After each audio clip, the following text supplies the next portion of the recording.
അന്ന് കൽപ്പനകൾ കൽപ്പലകയിലാണ് എഴുതിയിരുന്നതെങ്കിൽ ഇന്ന് നമ്മുടെ ഹൃദയത്തിലാണ് എഴുതപ്പെട്ടിരിക്കുന്നത്. വിശുദ്ധം അതിവിശുദ്ധം പ്രാകാരം എന്നൊക്കെ പറഞ്ഞ ജനങ്ങൾ ദൂരെ മാറി നിൽക്കുമ്പോൾ ഇന്ന് മഹത്വത്തിൻ്റെ പ്രത്യാശയായ ക്രിസ്തു നമ്മളിലാണ് ഇരിക്കുന്നത്.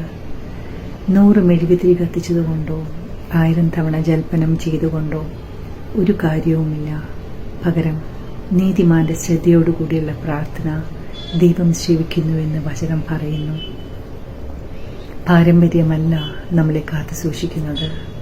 ക്രിസ്തു നൽകിയ സ്വാതന്ത്ര്യമാണ് നമുക്ക് അനുഗ്രഹവും രക്ഷയുമായി തീരുന്നത്.